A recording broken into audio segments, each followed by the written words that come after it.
Thank you for listening to the Dog Trainers Podcast, a podcast created by dog trainers for dog trainers, or anyone who's ever fallen in love with man's best friend.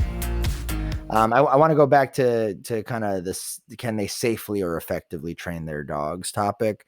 Because I know we've kind of been talking about some kind of dramatic examples, right, of like dogs who are bit sick people, but like it could even be as simple as the dog who is all over the place, bouncing off the walls, living in a house with people who are bouncing all over the walls and aren't structured, et cetera, right? So when we can see that what the dog is dealing with behaviorally is actually being created by the environment itself, for us to go and think that, oh, these people are going to change overnight and be able to,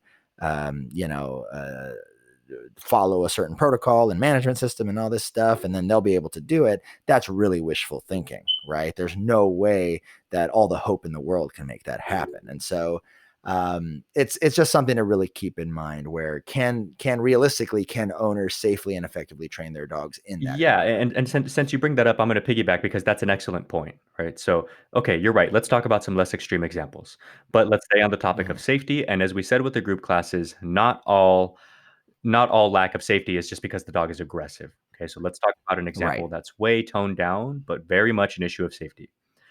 I board and trained a Carolina dog. The more like feral type of dog, right?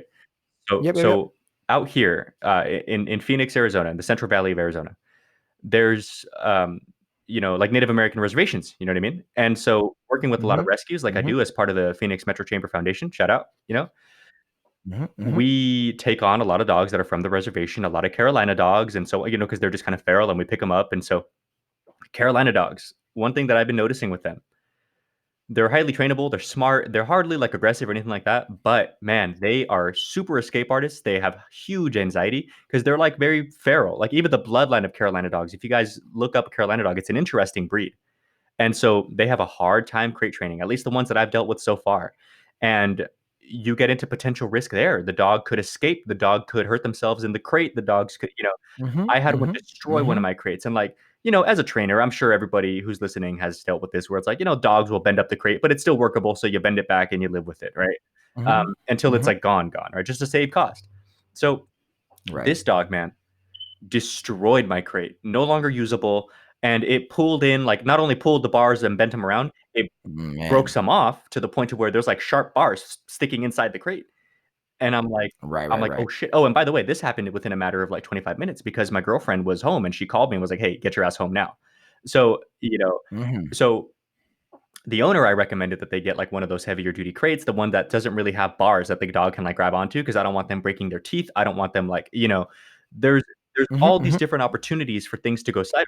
The tiger cage. Yeah. I've seen. Well, I have a tiger cage, the one that I bought for Zeus, but then there's things called like impact crates, and Sean O'Shea put me onto those impact crates, they're like aircraft aluminum, and they're not bars. Like they have openings, obviously, so the dog can breathe and you can see them and everything, but it's largely like enclosed, so the dog doesn't really have anything to grab with their mouth, Got it. And it's obviously extremely durable and so on. And they tried their best to make it a sleek, smooth interior so the dog just has nothing to injure themselves on, because Lord knows they try, man, trying to get out, so there's all these different opportunities for risk factor. And again, it's not necessarily a bite.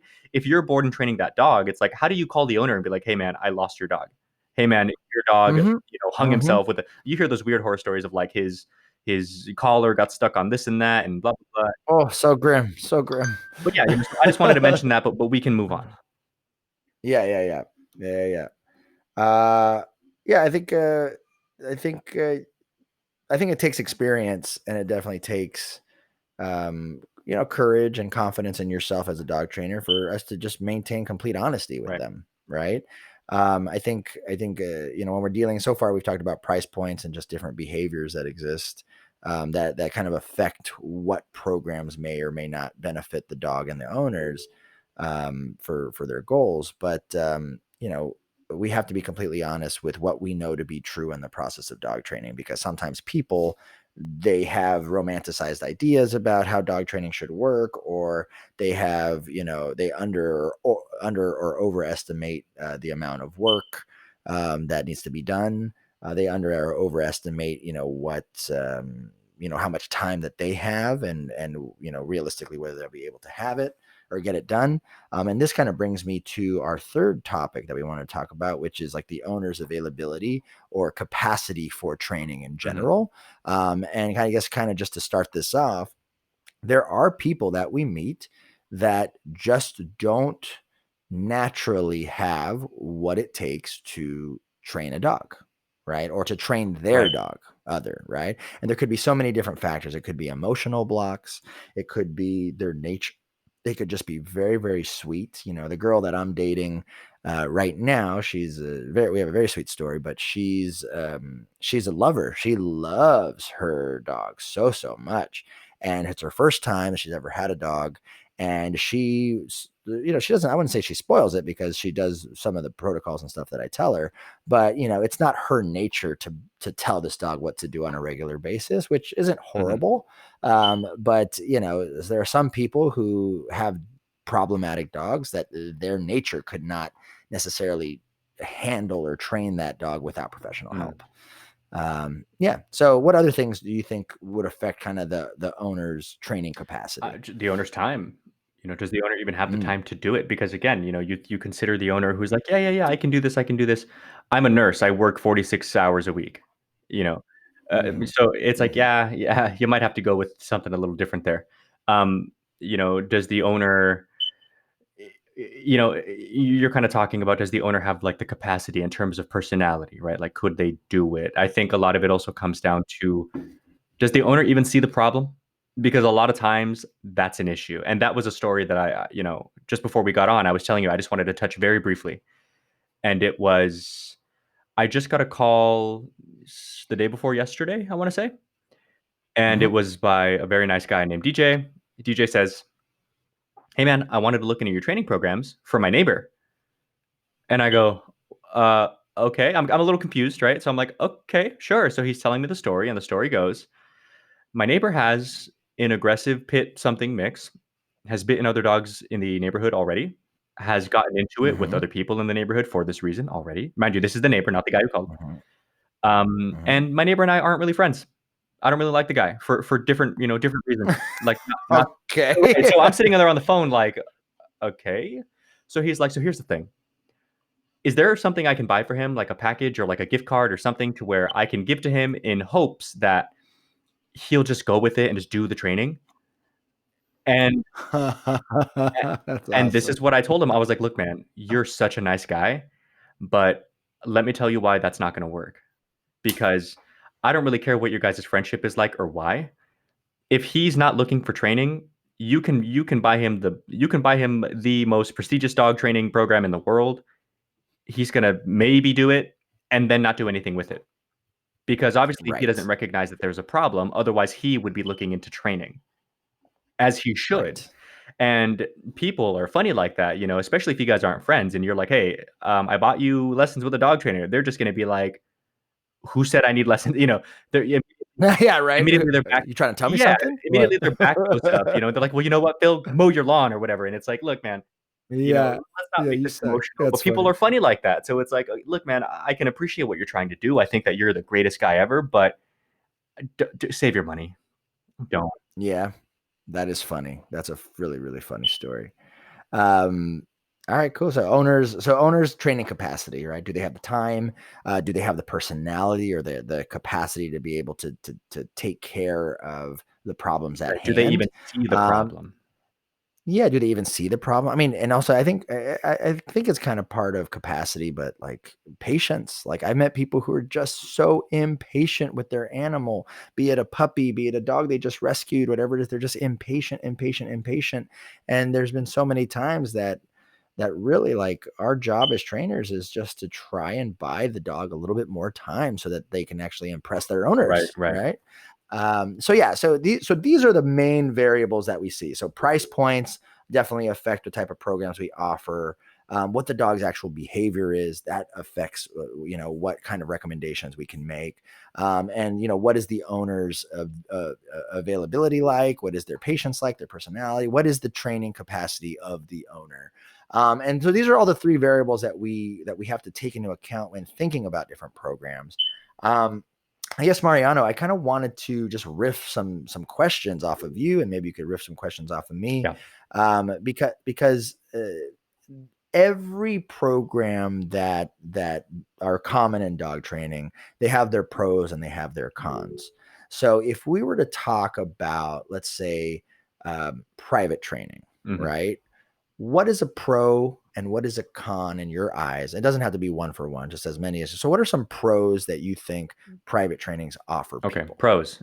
In today's world, social distancing is a possibility.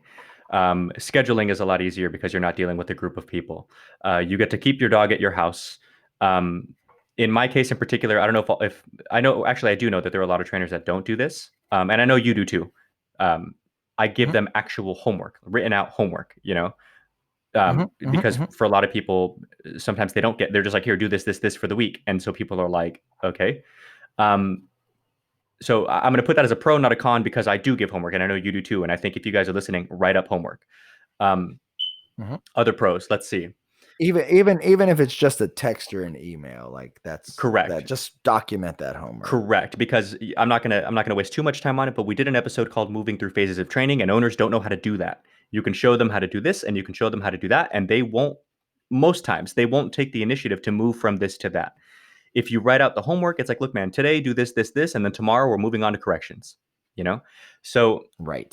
so here's a pro and a con, and it depends. Okay, the dog and the owner do the work together, and so that Hmm. could be a blessing or a curse, or a curse, depending on what the issue is. Let's say that the dog is very much dismissive of the owner.